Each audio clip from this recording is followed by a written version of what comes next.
गीता का सार तो सब जगह फैला हुआ है।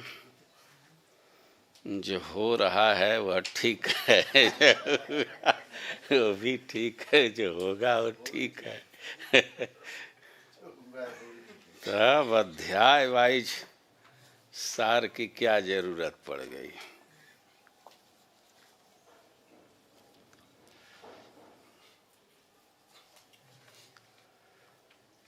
चतुर्थ अध्याय के लिए ठीक है, इसको थोड़ा और बड़ा कीजिए, बड़ा नहीं होगा।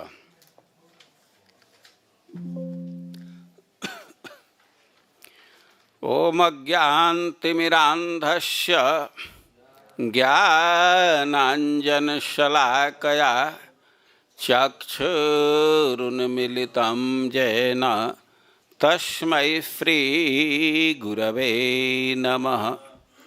हे कृष्ण करुणा सिन्धो दीनबन्धो जगत्पते गोपेश गोपिका कांत राधाकांत नमस्तुते। तप्त कांचन गौरांगे राधे वृंदावनेश्वरी वृषभानुसुते देवी प्रणमामि हरिप्रिये। नमो महावदान्याय कृष्ण प्रेम प्रदायते कृष्णाय कृष्ण चैतन्य नाम्ने गौरतुषे नमः। श्री चैतन्य मनोभीष्टं स्थापितं येन भूतले सोऽयं रूपः कदा मह्यं ददाति स्वपदान्तिकं। वाञ्छाकल्पतरुभ्यश्च कृपा सिन्धुभ्यैव च पतितानां पावनेभ्यो वैष्णवेभ्यो नमो नमः। जय श्री कृष्ण चैतन्य प्रभो नित्यानंद श्री अद्वैत गदाधर श्रीवासादि गौर भक्त वृंद। हरे कृष्णा कृष्ण कृष्ण हरे हरे, हरे राम राम राम हरे हरे। हरे कृष्णा कृष्ण कृष्ण हरे हरे, हरे राम राम राम। ओम नमो भगवते वासुदेवाय।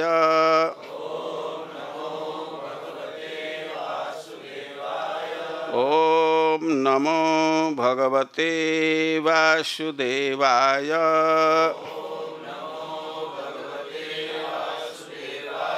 ओम नमो भगवते वासुदेवाय।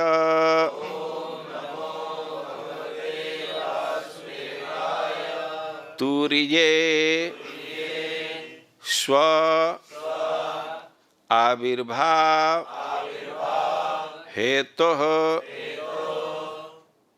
नित्यत्वं जन्म कर्मणः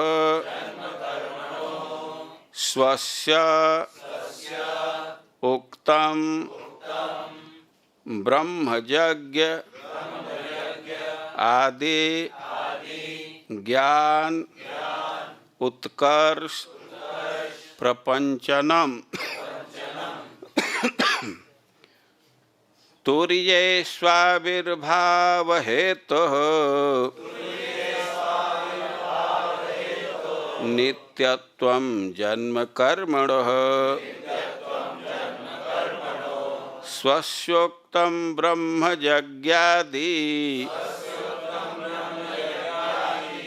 ज्ञानोत्कर्ष प्रपंचनम् तुर्येष्वाविर्भाव हेतु नित्यत्वं जन्म कर्मणः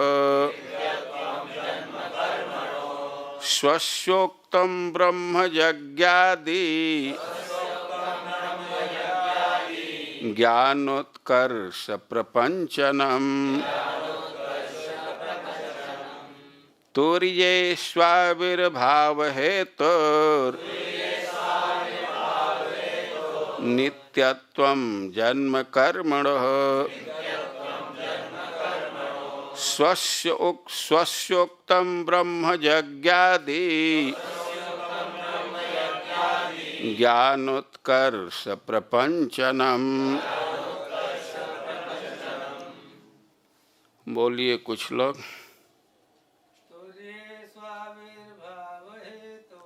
तुर्येष्वाविर्भाव हेतु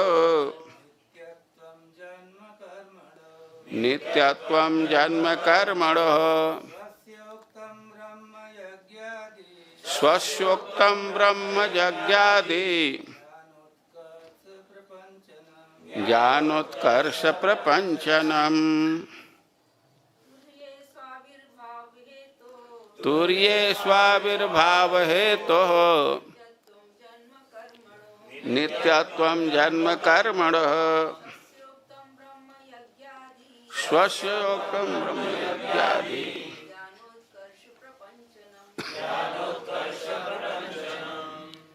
तुर्य चौथे अध्याय में स्व अपने आविर्भाव हेतु अपने आविर्भाव के हेतु को नित्यत्वम नित्यता जन्म कर्मणः जन्म और कर्म के स्वस्य अपने उक्तम कहा गया है ब्रह्मयज्ञादि ब्रह्मयज्ञयादि ज्ञानोत्कर्ष प्रपंचनम ज्ञान के उत्कर्ष की स्थापना।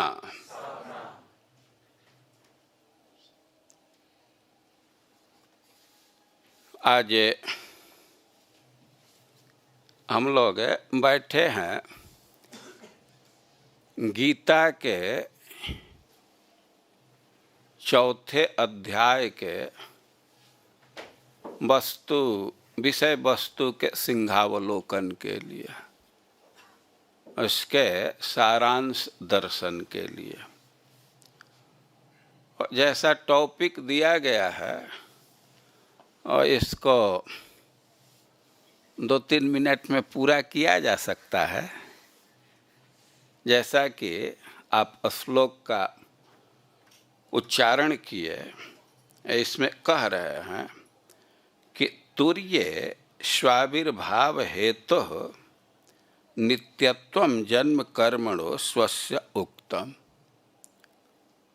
इस अध्याय में, चौथे अध्याय में भगवान अपने आविर्भाव के हेतु को बोले।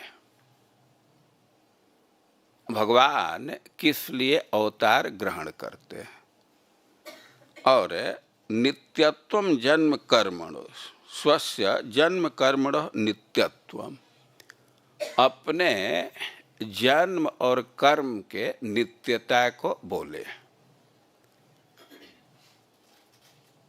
ब्रह्मयज्ञादि ज्ञानोत्कर्ष प्रपंचनम, और इसके साथ ही ब्रह्म यज्ञ इत्यादि ज्ञान के उत्कर्ष की स्थापना की गई है।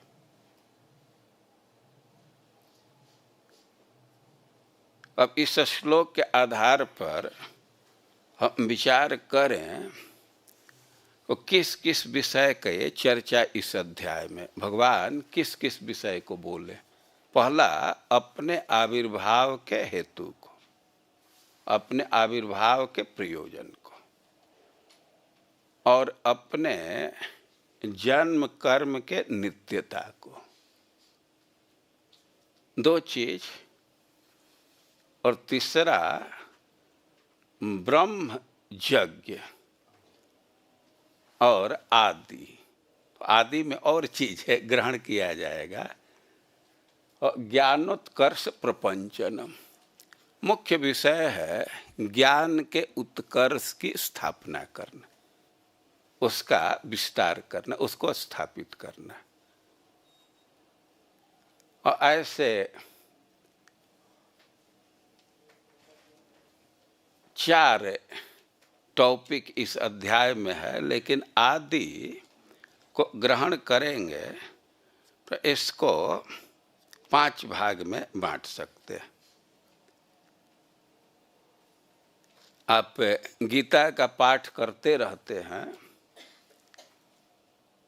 इस अध्याय में कितने श्लोक हैं?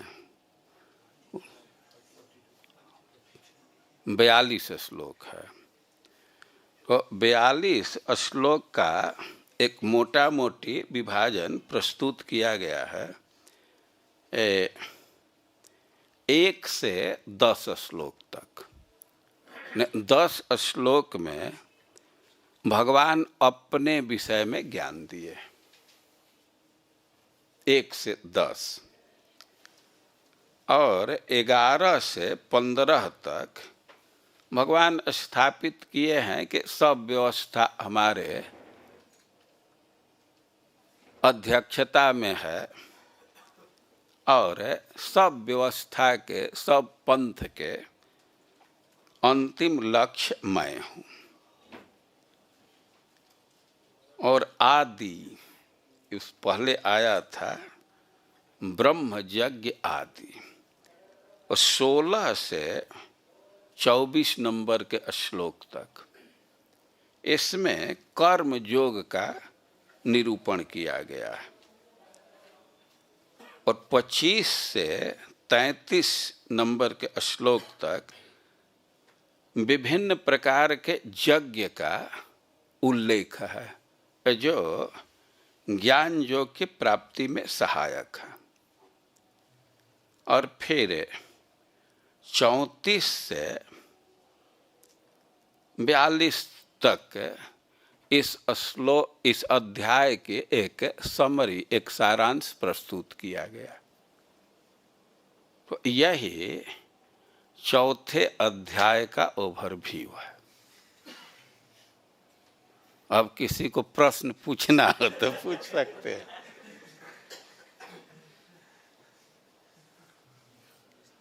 ओवरव्यू तो हो गया, लेकिन अभी कुछ लोग कह रहे हैं कि नहीं, थोड़ा और उसको स्पष्ट किया जाए। कुछ लोगों की इच्छा है न पद्मनाभ के इसको थोड़ा सा और बतलाया जाए। देखिए, आप लोगों के प्रश्न का भी अवसर मिल सकता है, लेकिन उसके पहले आप अपना ध्यान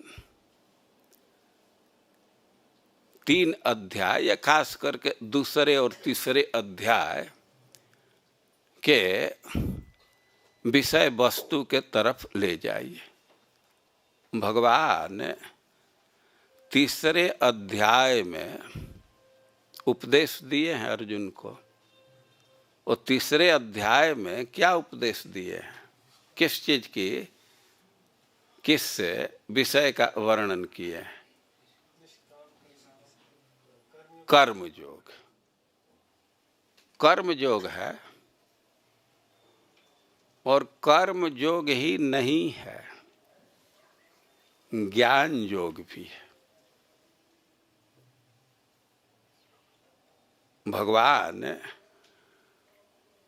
तो अर्जुन से कहे कि कर्म करना आवश्यक है।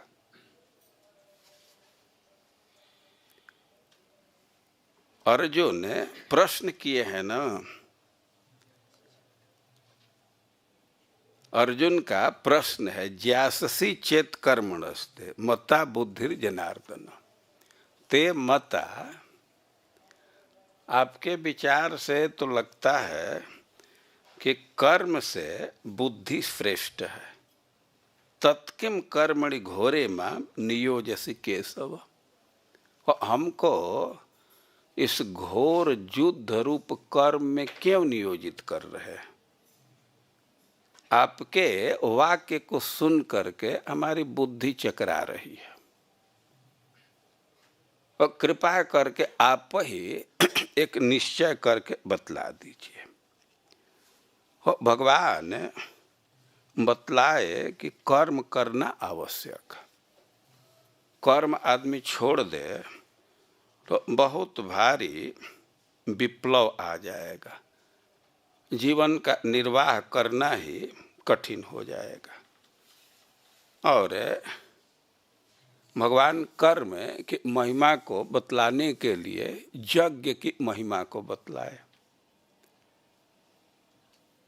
यज्ञ करने से देवता लोग संतुष्ट होते हैं, और देवता लोग संतुष्ट रहते हैं तो समाज में समृद्धि रहती है।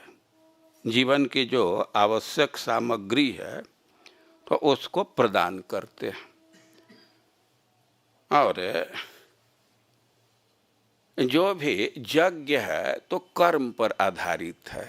कर्म से ही यज्ञ का संपादन किया जा सकता है, और इसलिए कर्म करना आवश्यक है।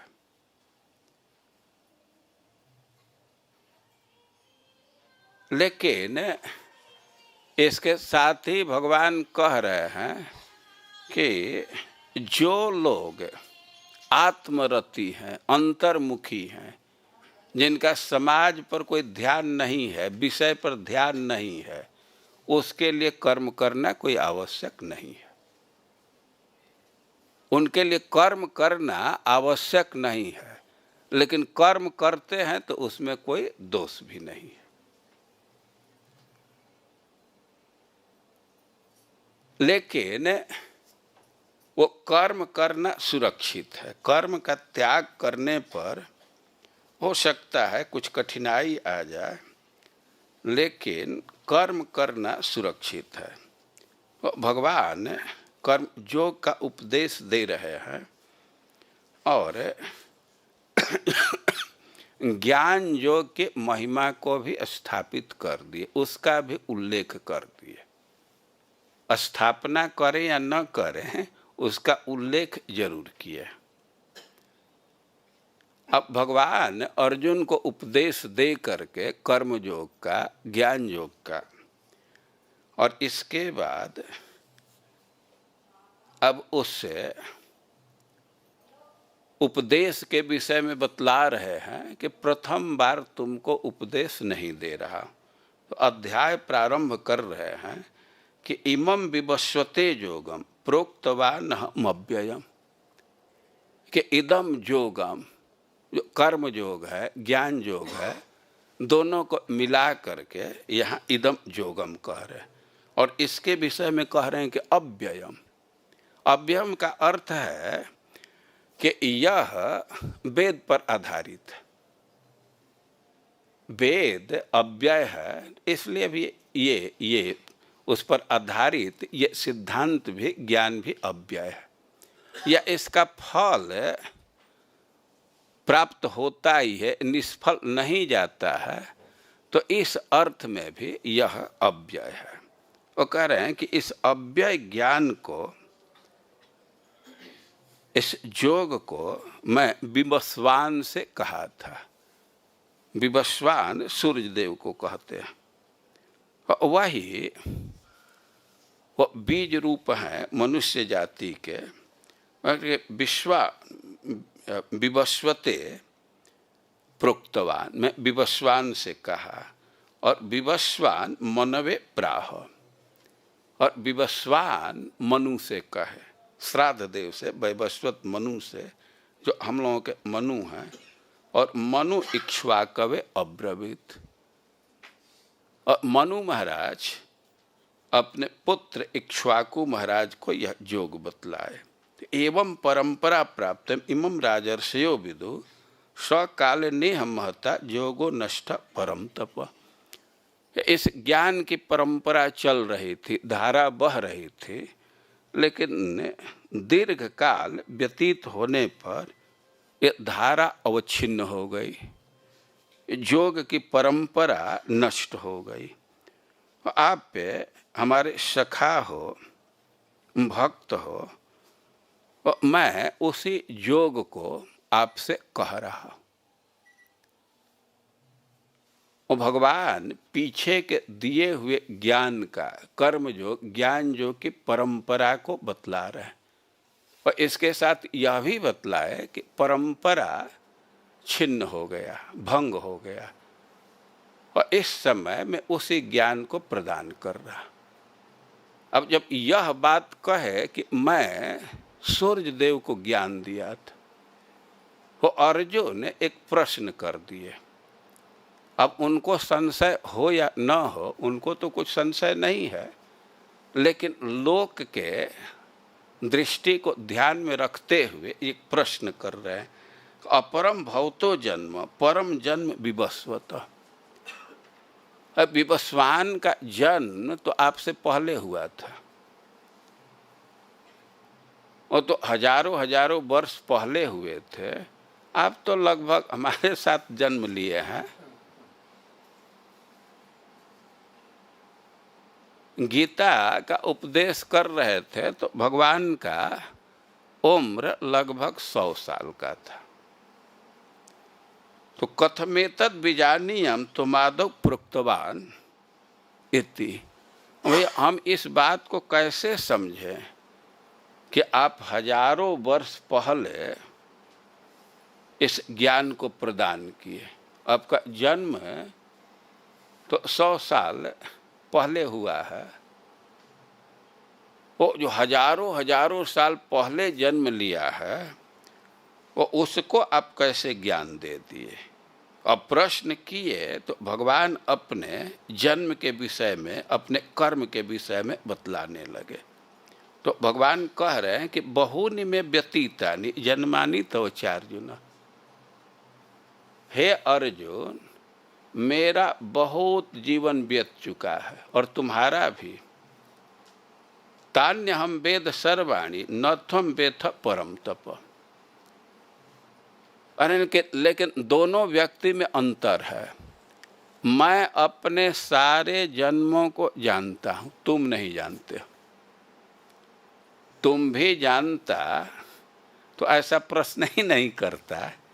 ऐसा प्रश्न कर रहे हो कि आपका जन्म बाद में हुआ है, जिसका जन्म बहुत पहले हुआ है, उसको कैसे उपदेश दे दिए।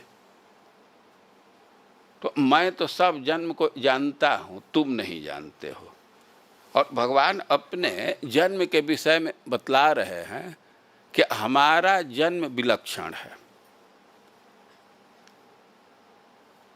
इस संसार को देखते हुए अब जन्म की परिभाषा की जाए तो ऐसे कहना होगा कि व्यक्ति को अपना कर्म फल भोगने के लिए जो शरीर दिया जाता है उसको जन्म कहते हैं। लेकिन भगवान का ऐसा जन्म नहीं होता है। भगवान को कोई कर्म फल नहीं भोगना है, वो इसलिए उनको औज कहा जाता है, अजन्मा है, उनका जन्म नहीं होता है। इन भगवान कह रहे हैं कि अजोपि सन अव्ययात्मा, हम अजन्मा हैं और हमारा जो शरीर है तो अव्यय है, मतलब इसमें परिवर्तन नहीं होता है, इसमें विकृति नहीं होती, इसमें डेटोरिएशन नहीं होता है, ये अव्यय है। और भूतानाम ईश्वरोपि सन, सारे प्राणियों का मैं कंट्रोलर हूँ, ईश्वर हूँ, लेकिन प्रकृतिम स्वाम अधिष्ठाय, संभवाम्यात्म माया, अपने प्रकृति को स्वीकार करके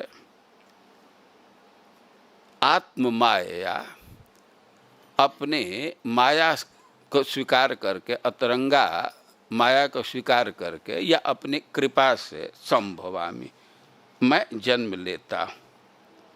अब भगवान अपने जन्म के कारण के विषय में बतला रहे हैं। वे कह रहे हैं कि यदा यदा हि धर्मस्य ग्लानिर्भवति भारत अभ्युत्थानमधर्मस्य तदात्मानं सृजाम्य, कि मैं जुग जुग में जन्म लेता रहता हूँ, अवतार लेता रहता हूँ। जब जब आवश्यकता पड़ती है मैं अवतार ले लेता हूँ। और खास करके सिद्धांत दे रहे हैं कि यदा यदा धर्मस्य ग्लानिर्भवति भारत, जब धर्म में ह्रास होता है, उसका लोप होने लगता है, और अभ्युत्थानम अधर्मस्य तदात्मानं सृजाम्यहम्, और अधर्म की वृद्धि होती है, अधर्म बढ़ने लगता है, तो उस समय में जन्म लेता भी। अधर्म बढ़ने लगता है तो उस समय जन्म लेते हैं, काहे को? उसको एक्सलरेट करने के लिए और थोड़ा बढ़ा देने के लिए। कहें कि ना ना, ऐसा मत सोचो।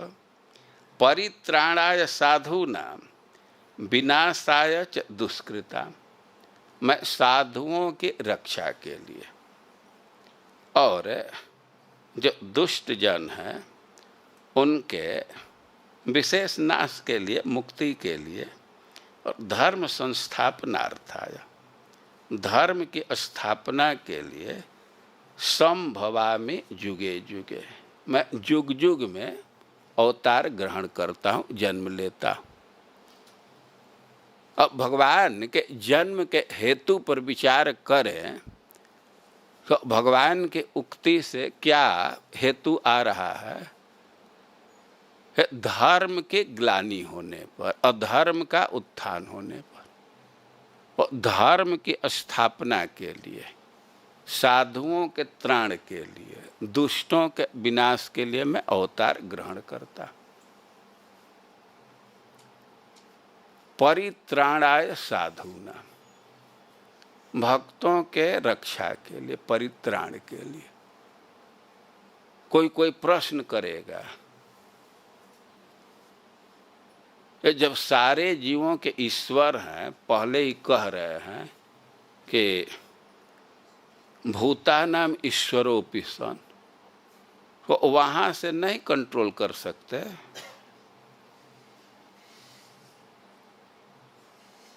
और आपके पास ऐसा आदमी नहीं है जा करके कुछ कंट्रोल कर दे, रक्षा कर दे। भगवान इस कार्य में सक्षम है।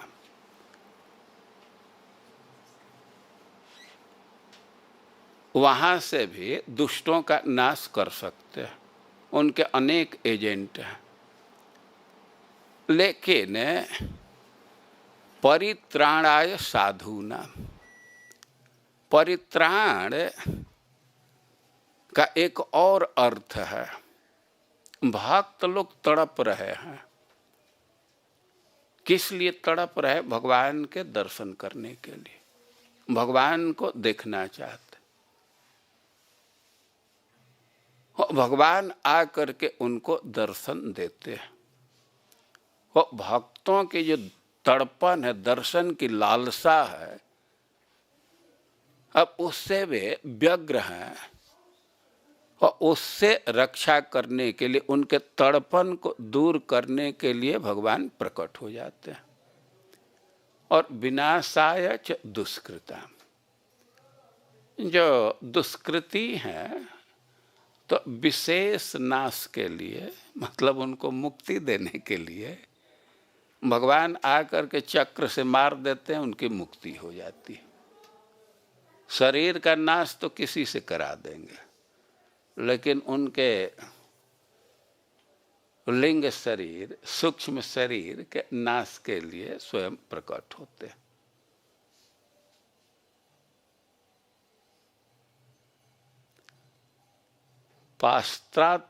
पार्थास्त्र पूता,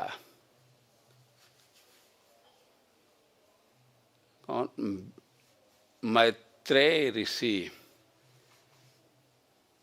ने उद्धव जी की उक्ति है, दृष्टा भवद्भिर ननु राजसूय।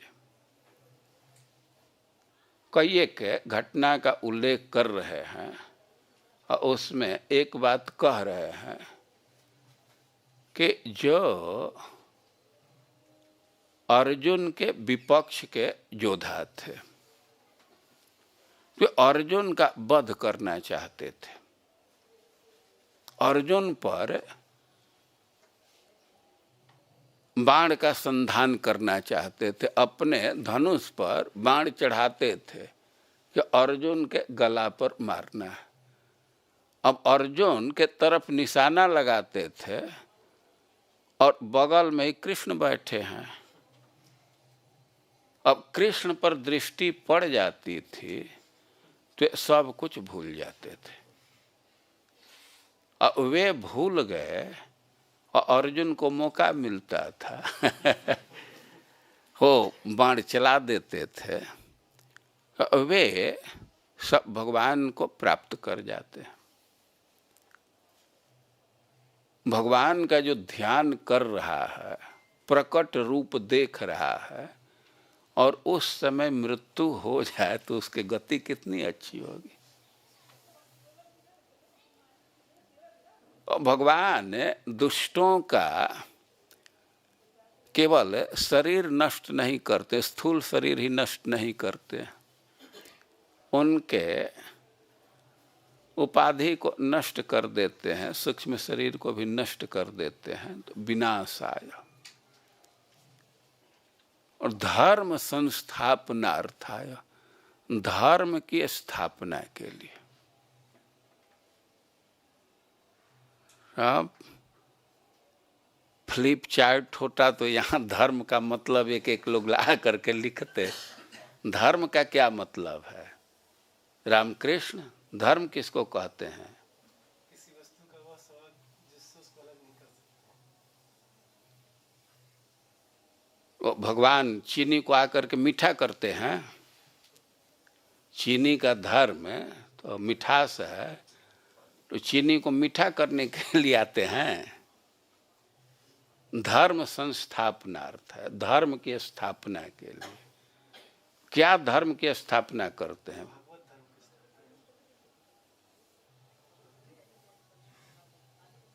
धर्म का अर्थ है वर्णाश्रम। धर्म का वो मतलब है वर्णाश्रम, धर्म की स्थापना करते हैं। लोक में प्रचलित धर्म का अर्थ है अहिंसा, सहिष्णुता, दया, यही सब धर्म है ना। इसकी स्थापना करते हैं।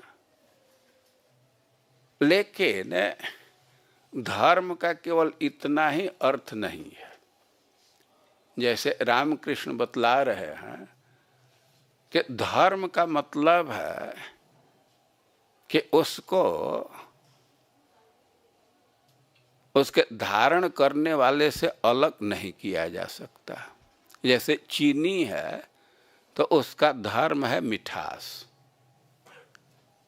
और मिठास को चीनी से हटा दीजिए तो चीनी का अस्तित्व ही नहीं रहेगा। उसी तरह कोई भी प्राणी है, कोई जीवात्मा है, तो उसका भी धर्म है। और इसी से भगवान क्रांतिकारी परिभाषा दिए हैं उद्धव जी से। तो धर्म की परिभाषा दिए हैं, धर्म मद भक्ति कृत प्रोक्त। मेरी भक्ति की जाए तो इसी को धर्म कहते हैं। तो धर्म संस्थापनार्थाय, अहिंसा की स्थापना के लिए, वर्णाश्रम के स्थापना के लिए भगवान अवतार ग्रहण करते हैं।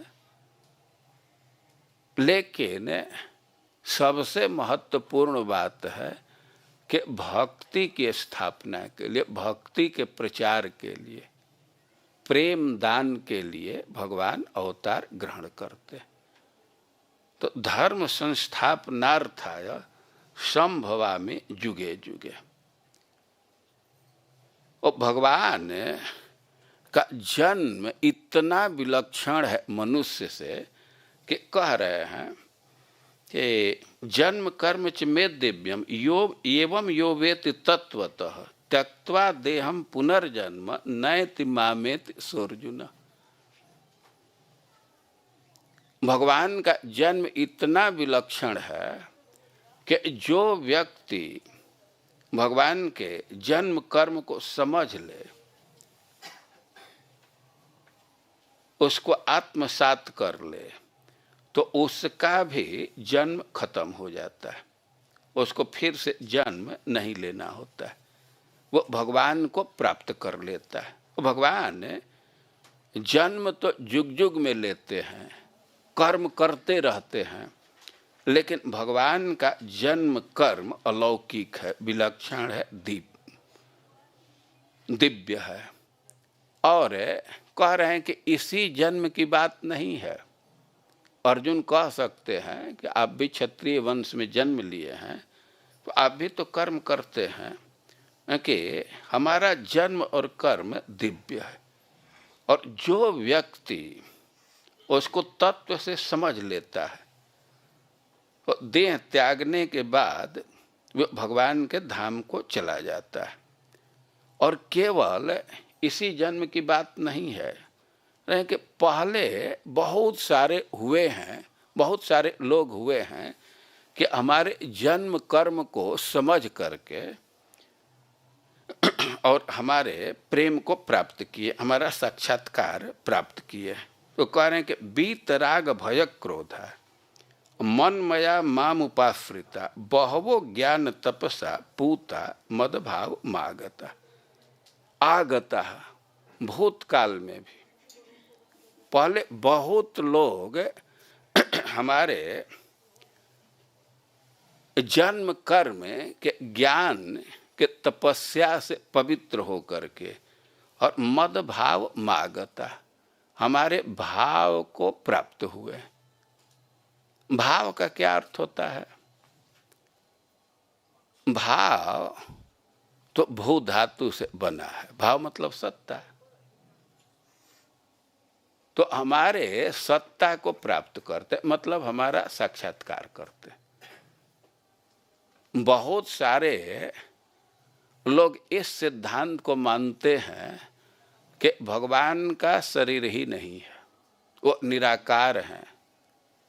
और कोई कोई मानते हैं कि अच्छा मान लीजिए कि शरीर होगा भी तो अब तो पुराना हो गया होगा ना, बहुत दिन से है। और कह रहे हैं कि जो हमारी उपासना करता, हमारे जन्म कर्म को धारण करता है, उस पर विचार करता है, तो मदभाव माश्रिता वे मेरे पास आता है और हमारे सत्ता का अनुभव करता, साक्षात्कार करता है। हमारे पास आ करके देखता है कि भगवान निराकार नहीं है, भगवान का तो दिव्य शरीर है, चिन्मय शरीर है। और मद भाव आगता, या भाव का अर्थ प्रेम होता है कि भगवान के जन्म कर्म को सुन करके, जान करके और माम उपाश्रिता व्यक्ति भगवान का आश्रय ग्रहण करता है। और बहवो ज्ञान तपसा पूता मदभाव मागता।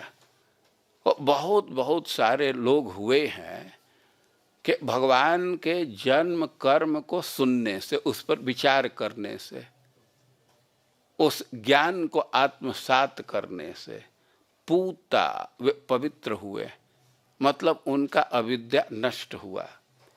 और मद भावम आगता हमारे प्रेम को प्राप्त किए।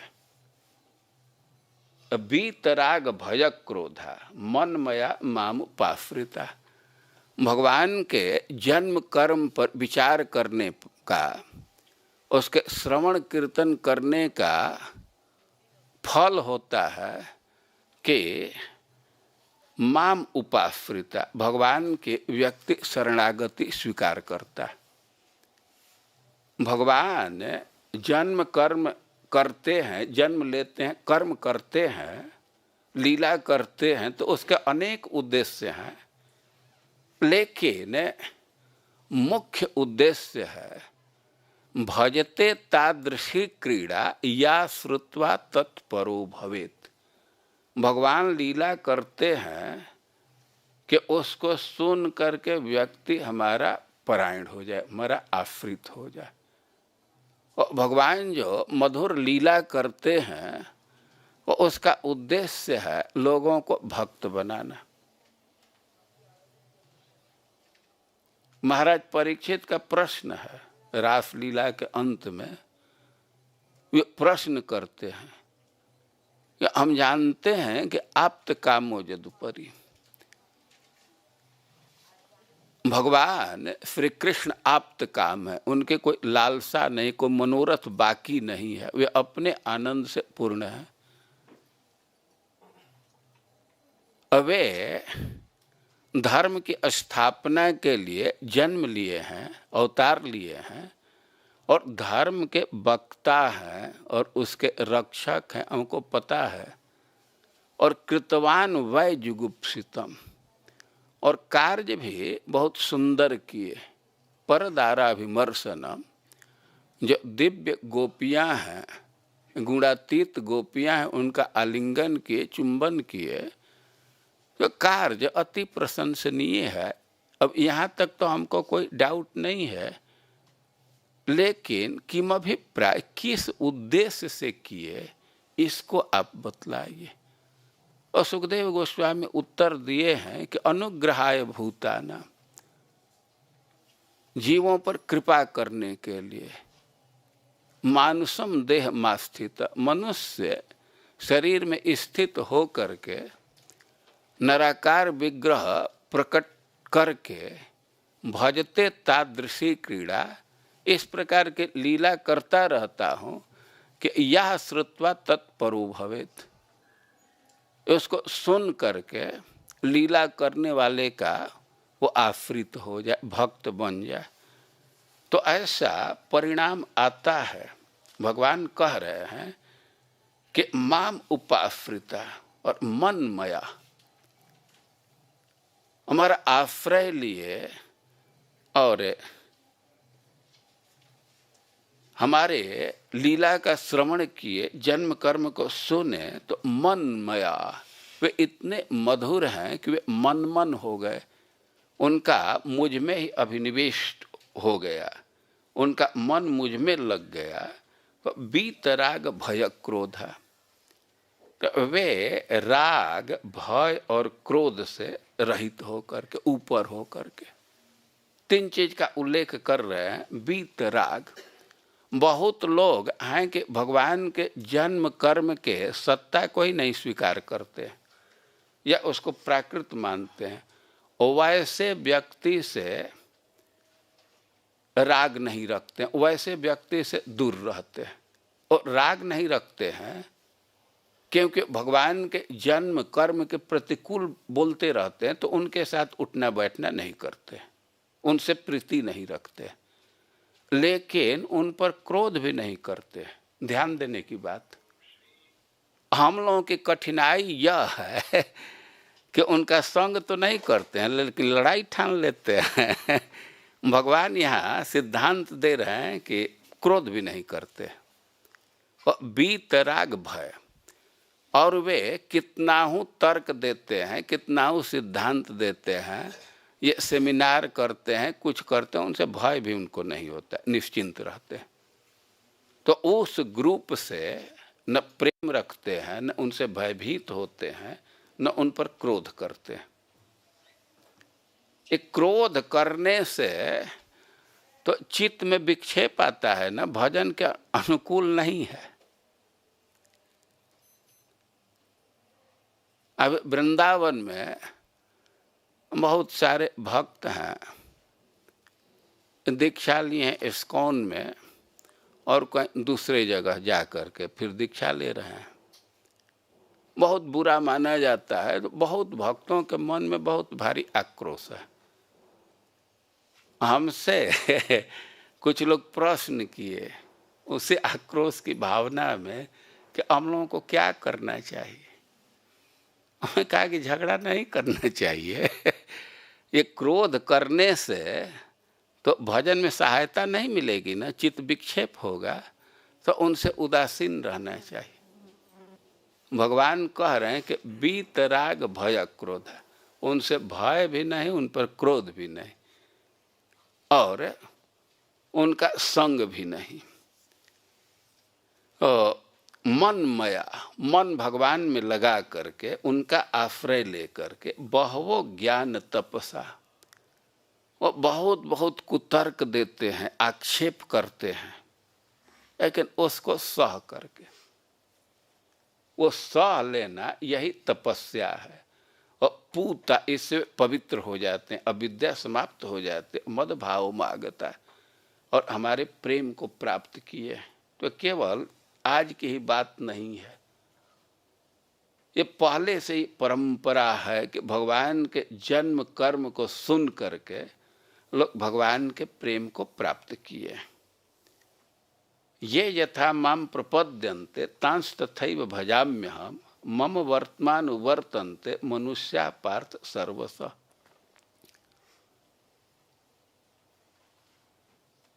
कोई कह सकता है कि भाई कुछ लोग तो आपके जन्म कर्म को मानते ही नहीं हैं और कह रहे हैं कि जो हमारे साथ जैसा व्यवहार करता है तो हम भी उसी के अनुरूप प्रत्युत्तर देता हूँ। जो हमारे जन्म कर्म को नित्य मानता है, उसका आस्वादन करता है, तो उसको तो मैं अपना धाम देता हूँ, अपना प्रेम देता हूँ, और जो इसका तिरस्कार करता, आक्षेप करता है, और उसको नरक में डाल देता, आसुरी योनि में डाल देता। तो भगवान अपना व्यवहार बतला रहे हैं कि जे यथा माम प्रपद्यन्ते तांस तथैव भजाम्य मम वर्तमान वर्तन्ते मनुष्या पार्थ सर्वसा। एक चीज कह रहे हैं कि चाहे देर सवेर सब लोग हमारे पथ का ही अनुसरण करते हैं। भाई सब लोग तो आपके पथ का अनुसरण नहीं करते हैं। वो देखा जाता है कि सब लोग आपकी भक्ति नहीं कर रहे हैं, कुछ लोग तो दूसरे की भक्ति करते हैं। कि कांक्षतः कर्मणाम सिद्धिमियन्त ये देवता। अब कुछ लोगों की लालसा होती है कि जल्दी फल मिल जाए, हमारा मनोरथ पूर्ण हो जाए, तो वे लोग देवता की आराधना करते हैं, क्योंकि क्षिप्रमि मानुषे लोके सिद्धिर भवति कर्मजा। ये अनुष्ठान करने से जल्दी सिद्धि मिल जाती है। तो जल्दी सिद्धि के लिए कुछ लोग देवता की आराधना करते हैं। चातुर्वर्ण्य मया सृष्टम गुण कर्म विभाग स, कहे कि लोगों का अलग अलग स्वभाव है, तो उसी स्वभाव के आधार पर, गुण के आधार पर मैं वर्ण और आश्रम का विभाजन किया हूँ। तस्य कर्तारपि माम विद्धि अकर्तारम मव्ययम्। और मैं विभाजन किया हूँ तो हमको कर्ता माना जा सकता है, लेकिन हम तो गुण और कर्म के आधार पर किए हैं, तो एक तरह से हम कर्ता भी नहीं हैं। और भगवान यहीं एक संकेत दे रहे हैं कि व्यक्ति कर्म करके भी अकर्ता रह सकता है। भगवान ने वर्णाश्रम के विभाजन किए, उसकी रचना की है, लेकिन उसके वे कर्ता नहीं है। तो एक तरह से संकेत दे रहे हैं कि यह संभव है कि व्यक्ति कर्म करके भी और अकर्ता रह जाए। और भगवान सिद्धांत दे रहे हैं कि न माम कर्माणि लिम्पन्ति न मे कर्म फले स्पृहा इति माम यो भी जानाति कर्म भी न सबध्यते। कि जो व्यक्ति हमारे स्वरूप को जान जाता है, हम पर कर्म का प्रभाव नहीं होता है, हमें कर्म फल की स्पृहा नहीं है। वो व्यक्ति इस बात को जान जाए, ऐसे भावना विकसित कर ले, तो कर्म भी न सबध्यते, और उस पर भी कर्म का प्रभाव नहीं आता है। एवं ज्ञात्वा कृतम कर्म पूर्वैरपि मुमुक्ष भी कुरु कर्मैव तस्मात् त्वं पूर्वैः पूर्वतरम कृतम। और कि इस प्रकार हमारे स्वरूप को जान करके पहले बहुत लोग कर्म ही किए हैं, तो तुमको भी कर्म ही करना चाहिए। कुरु कर्मैव तस्मात् त्वं पूर्वैः पूर्वतरम कृतम। जैसे पूर्व के लोग कर्म किए हैं और उन पर बंधन नहीं लगा है, क्योंकि वे हमारी भावना में कार्य किए हैं, तो वैसे ही तुमको भी करना चाहिए। और भगवान अब कई कर्म के सिद्धांत को दे रहे हैं, कह रहे हैं कि तत्ते कर्म प्रवक्ष्यामि यदि ज्ञात्वा मोक्ष किम कर्म किम कर्मेति कवयोप्यत्र मोहिता। और कि क्या कर्म है और क्या अकर्म है, इस विषय में विद्वान व्यक्ति भी मोहित हो जाते हैं। तो तत्ते कर्म प्रवक्ष्यामि यदि ज्ञात्वा मोक्ष से शुभात्। इसलिए मैं तुम्हें कर्म के विषय में बतला रहा हूं। कर्म के सिद्धांत को जानने से तुम कर्म के बंधन से मुक्त रहोगे। कर्मणो यपि बोधव्यम बोधव्यम च विकर्मणः अकर्मणश्च बोधव्यम गहना कर्मणो गति। भगवान सलाह दे रहे हैं कि कर्म को जानना चाहिए और विकर्म को भी जानना चाहिए और अकर्म को भी जानना चाहिए, क्योंकि कर्म की गति गहन है। और तीन चीज है भगवान कह रहे हैं, कर्म, अकर्म और विकर्म।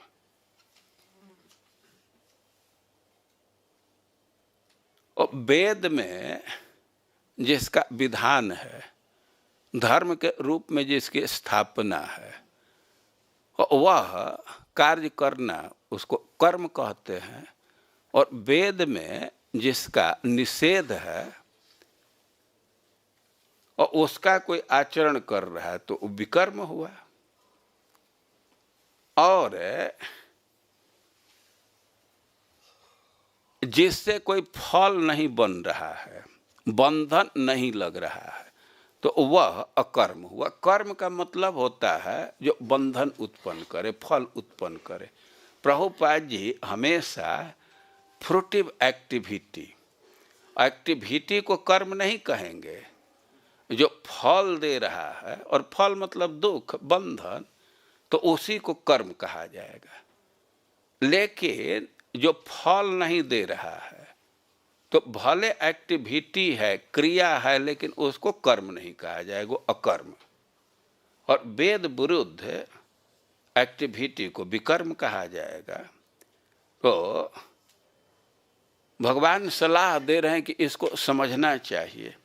और भगवान बतला रहे हैं आगे कि कर्मणि अकर्म यह पश्येत और अकर्मणि च कर्म यह सबुद्धिमान मनुष्येषु सयुक्त कृत्स्न कर्मकृत। कि जो कर्म में अकर्म देख रहा है और अकर्म में कर्म देख रहा है, वह व्यक्ति मनुष्यों में बुद्धिमान है और वही योगी है और वे सारे कर्म को कर चुका। कर्म में अकर्म दर्शन और अकर्म में कर्म दर्शन। देखिए,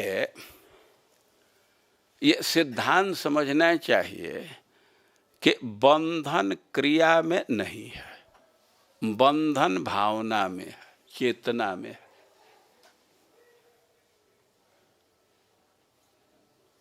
और कोई कर्म कर रहा है, बहुत बहुत उद्यम कर रहा है, क्रियाकलाप कर रहा है, बहुत बहुत एक्टिविटी में भाग ले रहा है, लेकिन अपने को भोक्ता नहीं मान रहा है, अपने को कर्ता नहीं मान रहा है।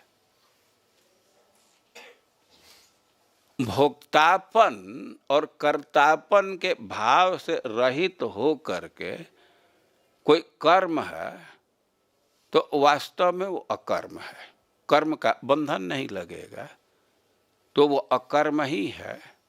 और कोई संन्यास ले लिया,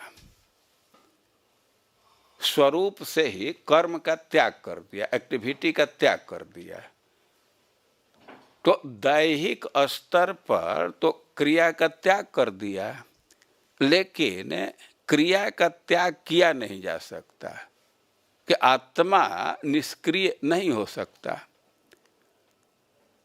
और कुछ कुछ मन से कार्य करता रहता है, कुछ कुछ सोचता रहता है, फल की आकांक्षा रखता है, तो भले वे कर्म नहीं कर रहा है लेकिन उस पर बंधन लगेगा।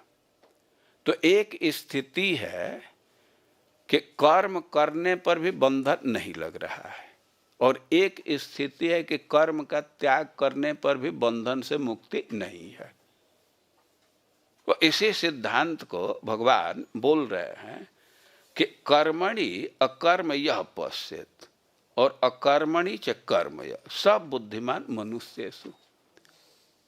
और व्यक्ति को समझना चाहिए कि किस क्रिया को करने से बंधन नहीं होगा और किस क्रिया को किस स्थिति में क्रिया का त्याग करने से भी बंधन से मुक्ति नहीं होगा, तब उस व्यक्ति को बुद्धिमान कहा जाएगा। भाई कैसे क्रिया करने पर भी बंधन नहीं होगा उसको बतलाइए। तो कह रहे हैं कि जस्य सर्वे समारंभा काम संकल्प वर्जिता। काम जिसकी कामना की जाती है, जिसकी इच्छा की जाती है, उसको काम कहेंगे, मतलब फल। और संकल्प, फल प्राप्ति की इच्छा और संकल्प से जो वर्जित है वो ज्ञानाग्नि दग्ध कर्माणम तमाहु पंडितम बुध। और उसका ज्ञान रूप अग्नि में कर्म सब जल जाता है तो उसको पंडित कहते हैं। त्यक्त्वा कर्म फलासंगम नित्य तृप्तो निराश्रय कर्मण्य भी प्रवृत्तोपि नैव किंचित करोति स। कर्म फल के आसक्ति को त्याग करके नित्य तृप्त, वह नित्य तृप्त है, कामना के लिए ललायित नहीं, भोग के लिए ललायित नहीं है, तो कर्मणि अभिप्रवृत्तोपि, वे भले ही कर्म में प्रवृत्त है लेकिन नैव किंचित करोति, वह कुछ कर नहीं रहा। यह सिद्धांत समझना चाहिए। इसी को भगवान कह रहे हैं कि कर्मणि अकर्म यह पश्येत। तो और भी इस सिद्धांत का विस्तार कर रहे हैं। निराश्रित चित्तात्मा त्यक्त सर्व परिग्रह शारीरम केवलम कर्मन कुर्वम नाप्नोते किल्बिषम। कोई आशा नहीं है, परिग्रह नहीं रखा है और शरीर निर्वाह के लिए कर्म कर रहा है तो उसको कोई दोष नहीं लगता है। यदृच्छा लाभ संतुष्ट द्वंद्वातीतो विमत्सर सम सिद्धाव सिद्धौ च कृत्वापि न निबध्यते। जो भी प्राप्त हो गया उसी से संतुष्ट है और द्वंद्व में सम है, किसी से मात्सर्य नहीं है, सिद्धि असिद्धि में सम है, तो कार्य करने पर भी बंधन में नहीं पड़ता। यही कर्म योग का निरूपण कर रहे हैं। हम लोग देखे थे कि कई एक श्लोक में जो विभाजन 5 खंड में किया गया है, तो यहाँ ये विभाजन आप लोग ध्यान दिए होंगे कि 16 से 24 श्लोक तक ये कर्म योग का निरूपण किया गया है। गत संगस्य मुक्तस्य ज्ञानावस्थित चेतस यज्ञाय आचरतः कर्म समग्रम प्रविलीयते। आसक्ति नहीं है, ज्ञान में स्थित है और यज्ञ के लिए आचरण कर रहा है, तो कर्म प्रविलीयते, उसका फल नहीं होता है, बल्कि पहले से जो बंधन है वह भी समाप्त हो जाता है। और अब सिद्धांत दे रहे हैं कि ब्रह्मार्पणम, ब्रह्म हवि, ब्रह्माग्नौ ब्रह्मणाहुतम, ब्रह्मैव तेन गंतव्यम, ब्रह्म कर्म समाधिना। एक चेतना का निरूपण कर रहा है। जिस व्यक्ति के चेतना में है कि ब्रह्मार्पणम, जिस वस्तु से होम किया जा रहा है, घी को अर्पित किया जा रहा है, तो वह भी ब्रह्म है। और ब्रह्म हवि, जिस चीज को डाल रहे हैं, जिस चीज का हवन कर रहे हैं, वह भी ब्रह्म है। और ब्रह्माग्नौ, अग्नि भी ब्रह्म है। ब्रह्मणा हुतम, जो हवन करने वाला है वह भी ब्रह्म है। तो ब्रह्मैव तेन गंतव्यम, ब्रह्म कर्म समाधिना, वह ब्रह्मनिष्ठ है, ब्रह्म में ही उसकी समाधि लगी हुई है, दूसरा चीज नहीं दिख रहा है, तो उसकी गति भी ब्रह्म ही होगा, वह ब्रह्म को प्राप्त करेगा। और यह है ब्रह्म यज्ञ।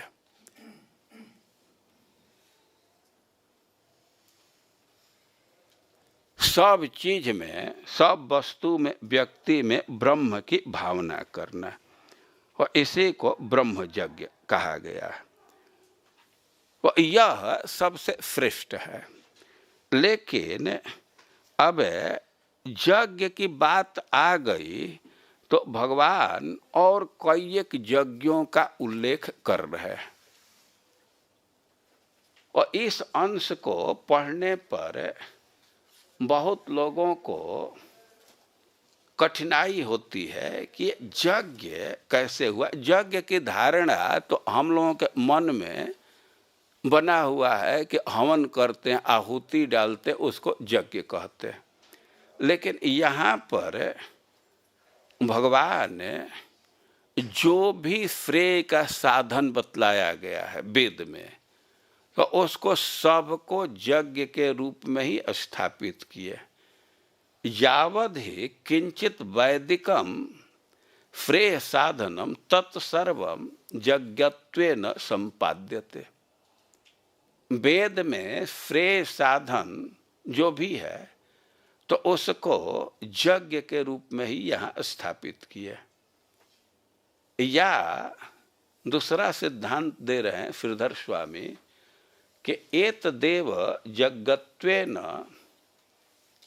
संपादितम सर्वत्र ब्रह्म दर्शन लक्षणम। भाई यज्ञ का क्या मतलब है? यज्ञ का मतलब है कि सब जगह ब्रह्म का दर्शन किया जाए। ब्रह्मार्पणम,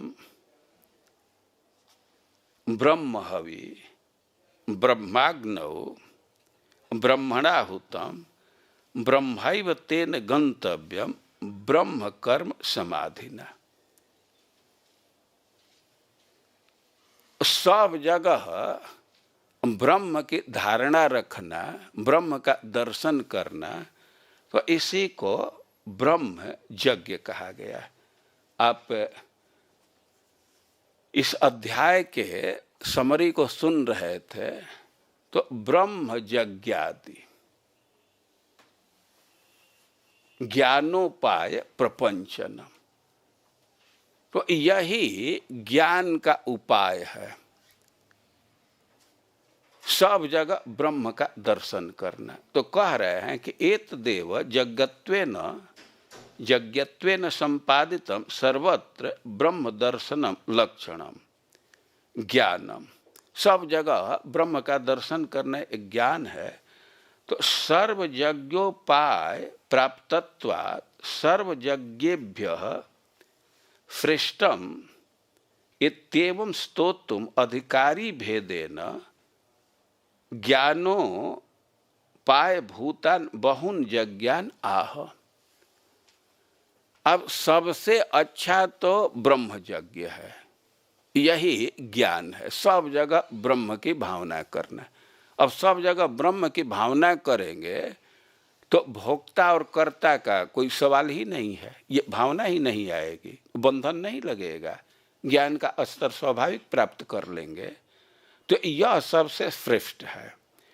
लेकिन अब इस बात को बतलाने के लिए कि सबसे श्रेष्ठ है और दूसरा उपाय भी है जिससे ज्ञान योग की प्राप्ति हो जाएगी, तो इसलिए एक यज्ञ का उल्लेख कर रहे हैं। कभी कभी प्रश्न किया जाता है कि भाई भक्ति श्रेष्ठ है तो भगवान दूसरे योग का उपदेश ही क्यों दिए। कल परम सुंदर क्लास दिया था ना, वो भक्ति शास्त्री में उसका प्रश्न था, ये जो भक्ति श्रेष्ठ है तो अष्टांग योग ये वो काहे को भगवान उपदेश दे रहे हैं। सिद्धांत समझना चाहिए कि लोगों के रुचि अलग अलग है, तो सबको प्रवृत्त किया जाए, कोई न कोई साधन ले करके वो भक्ति को स्वीकार करे, इसलिए दूसरे साधन का उल्लेख किया गया। वो यहाँ एक चीज स्पष्ट समझना चाहिए कि ब्रह्म यज्ञ सबसे श्रेष्ठ है और इसकी स्थापना के लिए दूसरे ज्ञान के साधन को भी बतलाया गया, क्योंकि ज्ञान उसे तो श्रेष्ठ है। जिसे उपाय से ज्ञान की प्राप्ति कर रहे हैं, ज्ञान प्राप्ति के लिए जो उपाय किया जा रहा है, तो उपाय से तो उपाय श्रेष्ठ होगा ना। तो उस साधन से ज्ञान की श्रेष्ठता को स्थापित करने के लिए और अधिकारी भेद से समाज के अनेक चेतना के लोग हैं, तो इसलिए कई एक यज्ञों का उल्लेख कर रहे हैं, 12 यज्ञ का उल्लेख है। इस अध्याय का एक मुख्य विषय है ब्रह्म यज्ञादि ज्ञानोपाय प्रपंचनम, और 12 यज्ञ का उल्लेख किया गया। और एक तो ब्रह्म यज्ञ, इसको कह रहे हैं कि ब्रह्मार्पणम ब्रह्महवि ब्रह्माग्नौ ब्रह्मणाहुतम ब्रह्मैव तेन गंतव्यम ब्रह्म कर्म समाधिना।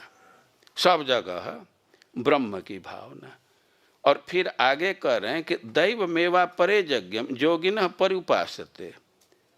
कुछ लोग तो दैव यज्ञ से उपासना करते हैं। यज्ञम योगिनः पर्युपासते, दैव यज्ञ जहाँ देवताओं की पूजा की जाती है तो उसको दैव यज्ञ कहते हैं। और ब्रह्मणाग्नौ अपरे यज्ञम यज्ञे नयुप जुह्वति।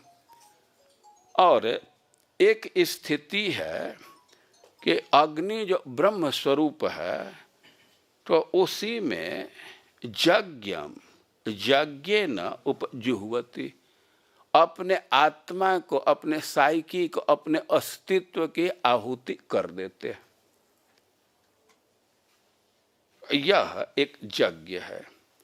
और श्रोतादीन इंद्रियाण्यन्य संयमाग्नि से जुह्वति, शब्दादीन विषयान्नस्य इंद्रियाग्नि से जुह्वति।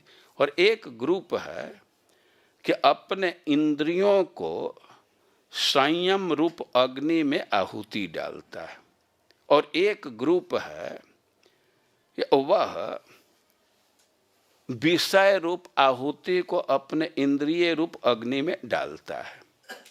और एक ग्रुप है कि सर्वाणि इंद्रिय कर्माणि प्राण कर्माणि चापरे आत्म संयम योगाग्नो जुह्वते ज्ञान दीपिते।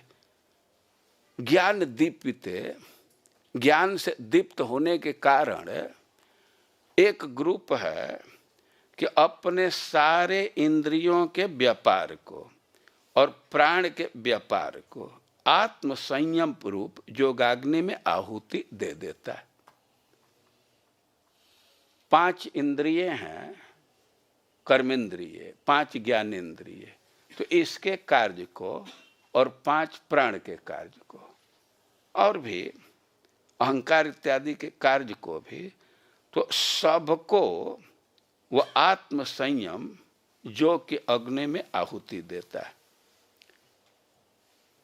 और एक ग्रुप है कि द्रव्य यज्ञ करते हैं, एक ग्रुप है तप यज्ञ करते हैं, एक ग्रुप है योग यज्ञ करते हैं, और कोई स्वाध्याय यज्ञ करता है, कोई ज्ञान यज्ञ करता है, और कोई संसित व्रत धारण करता है, और कोई कोई है कि अपाने जुह्वति प्राणम, अपान में प्राण की आहुति डालता है, और प्राणे अपानम तथा पर दूसरा ग्रुप है कि अपान में नहीं, प्राण में अपान की आहुति देता। एक ग्रुप है कि प्राणापान गति रुद्ध्वा प्राणायाम परायण, प्राण अपान को रोक करके वह प्राणायाम करता है। अपरे नियताहारा प्राणन प्राणेश जुह्वति, और एक है कि परिमित आहार लेते हैं और अपने प्राणों को प्राण में आहुति देते हैं। तो सर्वे प्येते यज्ञ विदो यज्ञ क्षपित कल्मषा, वे किसी भी यज्ञ का आचरण कर रहा है तो उसका बंधन दूर होगा, उसकी अविद्या दूर होगी। तो यहाँ 12 यज्ञों का उल्लेख किया गया है। अब इसको संक्षेप में हम कहें तो एक है ब्रह्म यज्ञ से 24 नंबर के श्लोक में है, और फिर दैव यज्ञ, देवताओं की पूजा की जाती है, और एक है समाधि यज्ञ।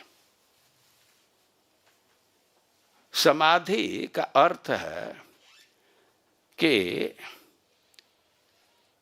अब ऐसा उसका लय हो जाता है, परमात्मा से मिलन हो जाता है, उसमें उसका ऐसा लय हो जाता है कि उसे इंद्रियों के व्यापार का अनुसंधान ही नहीं रहता है, और सारे इंद्रियों के व्यापार को वो आहुति दे देता है संयम में, तो उसको समाधि यज्ञ कहते हैं।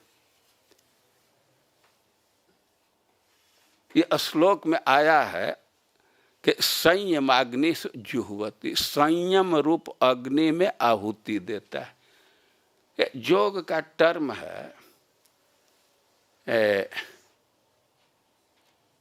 धारणा, ध्यान, समाधि त्रयमेकत संयम। धारणा, ध्यान और समाधि तीनों को मिला दिया जाए तो उसको संयम कहा जाता है। तो समाधि में चला गया, अब परमात्मा में लीन हो गया, उसका लय हो गया, तो इंद्रियां के वृत्ति पर उसका ध्यान ही नहीं रहता है, वो सस्पेंड हो जाती हैं।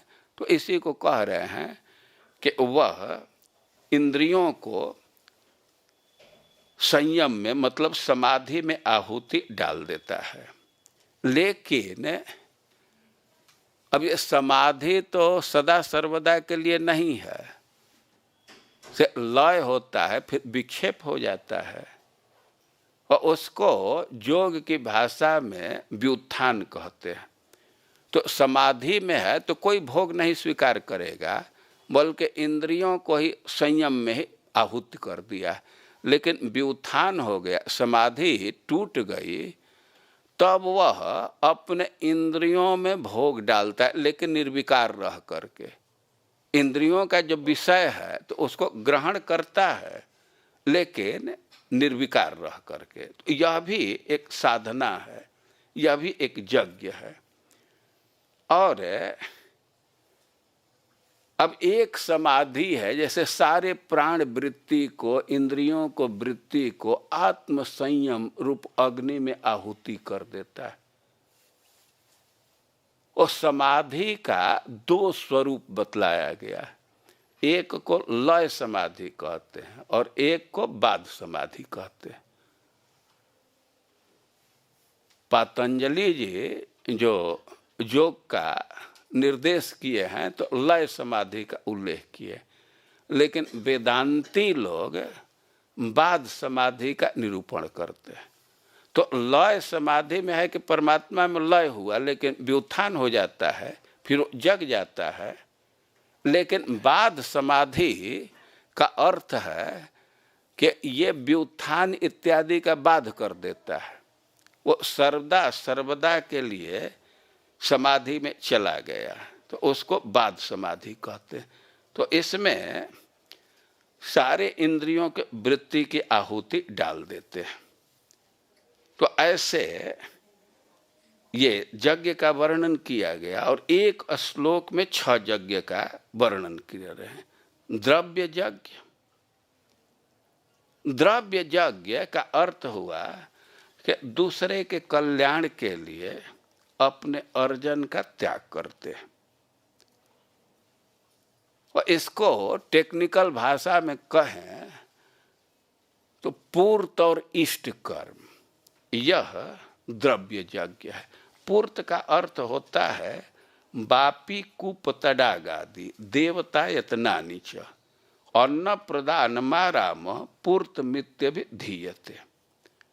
कोई कुआं खुदवा दिया या बावली बनवा दिया, तालाब बना दिया, मंदिर बनवा दिया, अन्य क्षेत्र चला रहा है, ये धर्मशाला बना दिया, तो इसको पूर्त कर्म कहते। तो ये द्रव्य यज्ञ है। और शरणागत संत्राणम भूतानाम चाप्य हिंसनम बहिर्वेदे च यद्दानम दत्त मित्य विधीयते।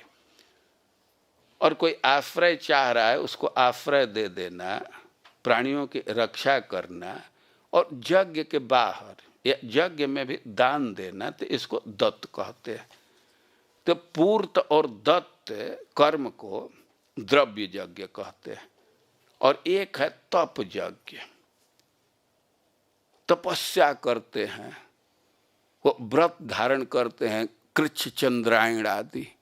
जैसे चंद्रमा का कला धीरे धीरे घटता जाता है, तो वैसे कोई कोई व्रत लेता है कि रोज एक कवर कम भोजन करेगा, और करते करते निराहार पर चला जाता है। मान लीजिए कि कोई अब 25 कौर भोजन कर रहा है, तो व्रत ले लिया कि रोज एक कौर कम करेंगे तो इसको कृच्छ चंद्रायण व्रत कहते हैं। और एक है योग यज्ञ।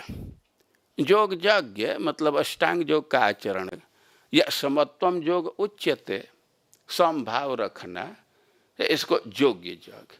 और स्वाध्याय यज्ञ और ज्ञान यज्ञ, कोई कोई दोनों को एक मानता है, लेकिन ये दोनों अलग अलग माना गया है। स्वाध्याय यज्ञ जो वेद का पाठ कर रहा है तो स्वाध्याय यज्ञ हुआ, और जो उसके अर्थ पर विचार कर रहा है तो ज्ञान यज्ञ हुआ। कुछ कुछ लोग हैं कि अर्थ से नहीं मतलब है, अपना पाठ किए जा रहे हैं, कुछ गलती भी हो रहा है तगड़ करके कर रहे हैं। और कुछ लोग पाठ नहीं करते, 1-2 दिन किए तो अब इसके बाद छोड़ देंगे, लेकिन अर्थ पर विचार करते रहते हैं। अब यहाँ हमारे सामने बैठे हैं, ये पावन सरोवर स्वाध्याय यज्ञ में है, अनंत कृष्ण ज्ञान यज्ञ में रहता है। और संसित व्रत, संसित व्रता, वो संसित व्रत का अर्थ है कि जिसकी प्रशंसा की गई है, अहिंसा। कोई एक व्रत है वेद जिसकी प्रशंसा करते हैं, संसित व्रत। संसित का अर्थ हुआ शान धराया हुआ, तीक्ष्ण। सितम जो शान धराना समझते हैं, एकदम आयुध को तेज कर दिया जाता है, छुरी को पत्थर पर रगड़ करके तेज करते हैं। तो जो तीक्ष्ण व्रत लिया है अहिंसा का, कई एक व्रत है, किसी पशु का हिंसा नहीं करेंगे, मृग का भी नहीं करेंगे, तो संसित व्रत है। और एक है प्राणायाम यज्ञ। प्राणायाम यज्ञ का अर्थ है कि वे अपने प्राण वायु का नियंत्रण करते हैं। अपाने जुह्यति प्राणम, ये 10 प्राण हैं, तो उसका कार्य अलग अलग है। सामान्य रूप से प्राण कहेंगे तो उसका मतलब होता है कि जो हवा बाहर निकलता है, सांस ले रहे हैं बाहर आ रहा है ना, सांस छोड़ रहे हैं, ये प्राण है। और अपान, अपान जो नीचे किसी वस्तु को ले जाता है या नीचे जिसका प्रवाह है, तो उसको अपान वायु कहते हैं। अपाने जुह्यति प्राणम, आया है ना कि अपान में प्राण की आहुति देते हैं। तो अब प्राण जो बाहर सांस जा रहा है उसको भी खींच करके, प्राण की स्थिति ऊपर होता है और अपान की स्थिति मूलाधार में है, तो उसको खींच करके नीचे ले जाते हैं। क्या इसको पूरक कहते हैं ना। और कभी कभी अपाने जुह्वति प्राणम, अब रेचक करते हैं, रेचक करते हैं मतलब अपान को प्राण में लाते हैं, नीचे से ऊपर चढ़ाते हैं, बाहर निकालते हैं। प्राण तो बाहर जाने वाला हवा है, तो उसी के साथ अपान का मेल करते हैं, तो रेचक हुआ। और पूरक और रेचक हो रहा है तो कुंभक अपने आप सिद्ध है, वो बीच में आता है। लेकिन यहाँ प्राणायाम यज्ञ के विषय में महत्वपूर्ण चीज है कि ये रेचक पूरक कुंभक से भिन्न एक कुंभक होता है। भिन्नता इस अर्थ में है कि प्राण वायु को बाहर निकलने नहीं देते हैं और वह वहीं लीन हो जाता है, या पता कम से कम नहीं चलता है कि कहाँ गया। ऐसे तो आप पूरक करते हैं तो कुछ देर तक रखे उसको तो कुंभक हुआ, फिर निकालेंगे तो रेचक हो गया। लेकिन एक स्थिति है ऐसा कुंभक है कि उसमें रेचक नहीं है। उदाहरण दिया गया है कि जैसे अहड़ा जला हुआ है और उस पर पानी रख दीजिए तो पानी धीरे धीरे खत्म हो जाएगा ना, पानी को गिराना नहीं पड़ेगा, गिराना पड़ेगा। तो एक कुंभक ऐसा होता है कि उसमें रेचक की जरूरत नहीं पड़ती है, तो उसी को प्राणायाम यज्ञ यहाँ कहा गया है। और नियताहार, कुछ लोग परिमित भोजन करते हैं। भोजन का नियम ही है कि आधा पेट तक के अन्न डालना चाहिए और 1/4 पानी और 1/4 तो छोड़ देना चाहिए। तो ये नियताहार यज्ञ कोई कोई करता है, सब लोग तो नहीं करते हैं। कुछ लोग थोड़ा भी जगह नहीं डालते हैं। अब तो टाइम नहीं है, कथा सुनाने की इच्छा कर रही। अब 2 ब्राह्मण थे, वो निमंत्रण में जाते थे और उनकी पत्नियां आपस में बातचीत कर रही थी। एक पत्नी कह रही है तो क्या करें, हमारे पति इतना खा करके आते हैं कि सीधे उनको लेटना ही होता है, बैठना नहीं पड़ता है, बैठ सकते ही नहीं है। अब खाट पर टांग करके आते हैं, वो बैठ ही नहीं सकते हैं। तो दूसरी कहते हैं तुम्हारे तो घर आते हैं ना, हमारे पति हैं कि इतना खाते हैं कि सीधे वहीं से हॉस्पिटल जाते हैं। और एक ब्राह्मण को कोई भोजन कराया, वहीं तबीयत खराब हो गई। भोजन कराने वाले भी बड़ा बदमाशी करते हैं। कभी कभी तो ऐसे भोजन कराने वाले हैं कि अब मिठाई पर दक्षिणा देते हैं। पेट भर गया है, एक और रसगुल्ला ले लेंगे तो 51 रुपया। अब वैसे बड़ा मुश्किल से खा लिया, और फिर कहते हैं एक एक और इस बार लेंगे तो 100 रुपया। और ब्राह्मण लोभ में खाते रहते हैं। और कोई ब्राह्मण बहुत खा लिए, बीमार हो गए, उनको हॉस्पिटल ले गए। हॉस्पिटल में डॉक्टर उनको एक टैबलेट दिया कि इसको खा लीजिए। वो कहते हैं अरे मूर्ख, टैबलेट खाने की जगह होता तो एक मिठाई नहीं खाए होते।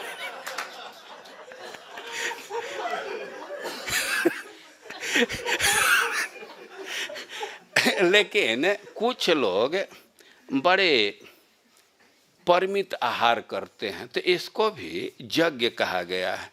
और कह रहे हैं कि कोई भी यज्ञ है तो उससे ज्ञान की स्थिरता आती है।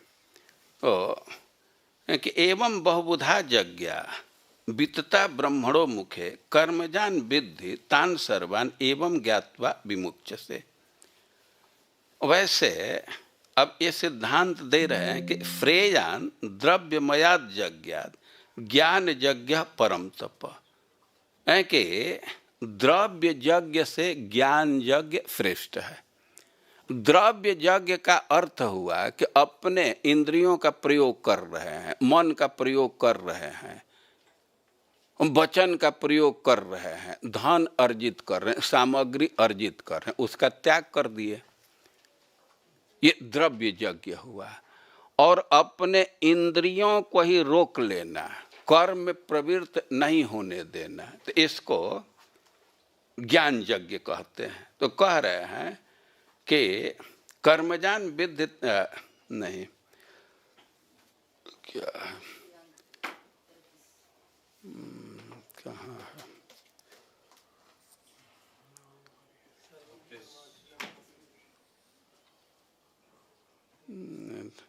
श्रेयान द्रव्यमयाद यज्ञ ज्ञान यज्ञ परम तप सर्वम कर्माखिलम पार्थ ज्ञाने परिसमाप्यते। ज्ञान की श्रेष्ठता इसलिए है कि कर्म का बंधन समाप्त हो जाता है। और इस प्रकार भगवान ज्ञान योग की महिमा को स्थापित कर रहे हैं कि व्यक्ति ज्ञान योग का आश्रय लेता है तो उसका सब बंधन समाप्त हो जाता है, पाप समाप्त हो जाता है। इसमें बहुत पवित्र करने की शक्ति है। तो यत स्वयं योग संसिद्धिम काले नात्मनि बिंदति। लेकिन एक चीज है कि ज्ञान योग का आश्रय लेने से उसका रिजल्ट तुरंत ही नहीं मिल जाता है, काले न काल में वो सिद्ध होता है। और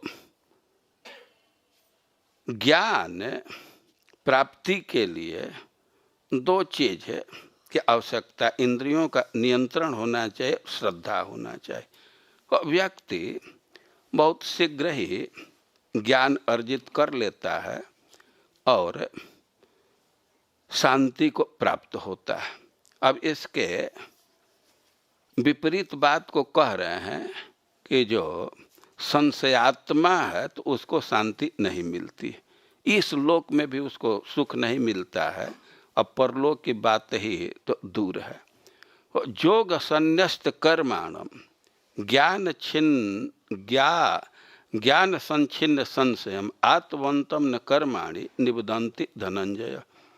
वो कह रहे हैं कि जो योग से कर्म का संन्यास कर दिए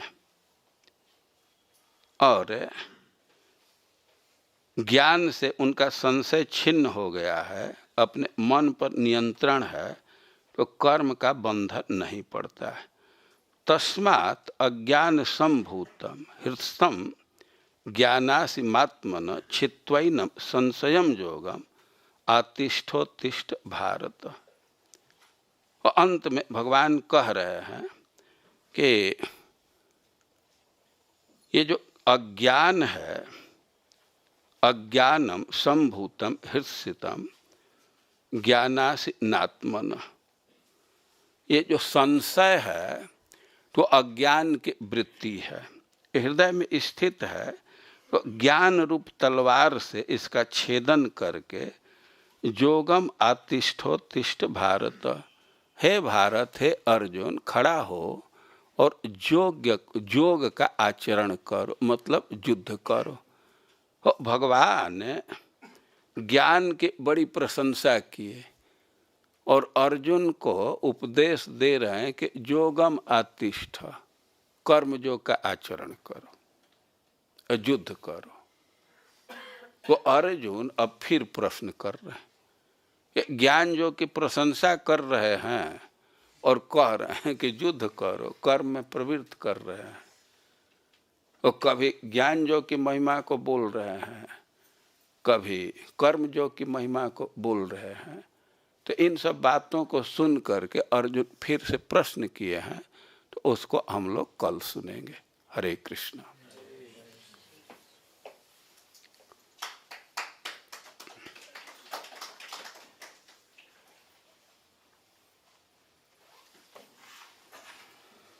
प्रश्न के लिए है टाइम?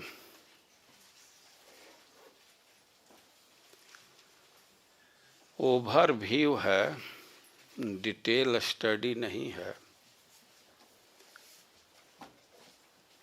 इसमें भगवान के जन्म, कर्म और यज्ञ का विषय मुख्य है। 12 प्रकार के यज्ञ, ब्रह्म यज्ञ, दैव यज्ञ, समाधि यज्ञ, व्युत्थान यज्ञ, बाद समाधि यज्ञ, द्रव्य यज्ञ, तप यज्ञ, योग यज्ञ, स्वाध्याय यज्ञ, ज्ञान यज्ञ, संसित व्रत यज्ञ, प्राणायाम यज्ञ और परमिताहार यज्ञ।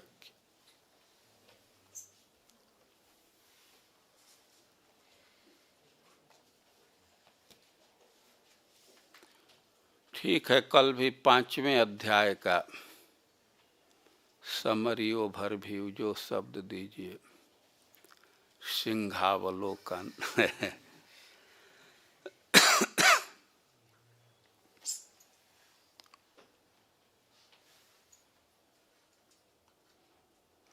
तेजी से बोलने से सब बात समझ में नहीं आती है। इन एक एक श्लोक करके पढ़ेंगे तो समझ में बात आ जाएगी, सुविधा हो जाएगी पढ़ने वालों को।